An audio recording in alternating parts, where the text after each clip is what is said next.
গাজর, মূলো, কাঁচা লঙ্কা আর আদা দিয়ে একটা আচার। মূলো, আদা, গাজর এগুলোকে সরু সরু লম্বা করে কেটে নিয়েছি, আর লঙ্কাটাকে আমি এরকম আধখানা করে কেটে নিয়েছি। ওকে একটু রোদে রেখে দেবো 2-3 ঘন্টার জন্য। যদি রোদ না থাকে তাহলে ফ্যানের হাওয়াতেও রেখে দেওয়া যায়। গাজর, আদা আর কাঁচা লঙ্কাগুলো আমি 3-4 ঘন্টা খুব কড়া রোদে রোদ খাইয়ে দিয়েছি। এগুলোতে এক ফোঁটাও আর ময়েশ্চার নেই।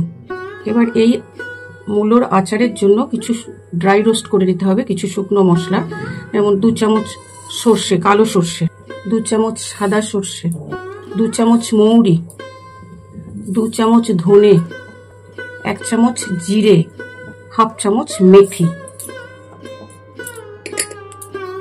আমি কিন্তু সব মাপগুলো এই চামচের মাপে দিয়েছি। এটাকে খুব হালকা রোস্ট করতে হবে, পড়ে যাওয়া চলবে না, জাস্ট একটু গরম করা। যেমন আমি হাতে করেই দেখুন করতে পারছি, সেই রকম ভাবে গরমটা করে নিতে হবে। পুড়ে গেলে তার টেস্টটা অন্যরকম হয়ে যাবে। এটা হয়ে গেছে, খুব সুন্দর গন্ধ বেরিয়ে গেছে, বন্ধ করে দেবো। এই যেগুলো আমি একটা মিক্সিং জারে ঢেলে নিলাম, একটু ঠান্ডা হলে গুঁড়ো করে দেবো।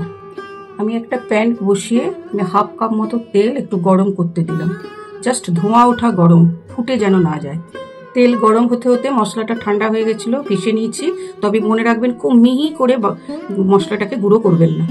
তেল ধোঁয়া ওঠা গরম হয়ে গেছে, আমি গ্যাসটাকে অফ করে দেবো।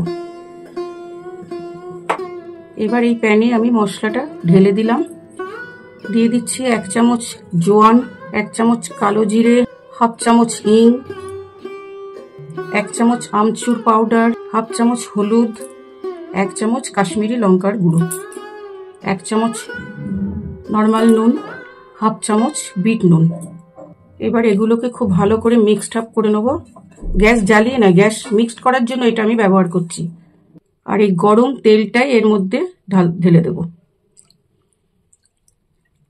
রোদে শুকিয়ে রাখা সব মূলো, গাজর, আদা, লঙ্কা সব দিয়ে এগুলোকে মিক্সড করব।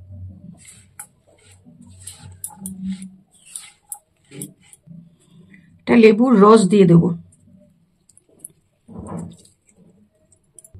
আর বেশি দিন আচারটা রাখার জন্য একটু ভিনিগার দিয়ে দেবো। আমি 2 চামচ ভিনিগারটা দিয়েছি।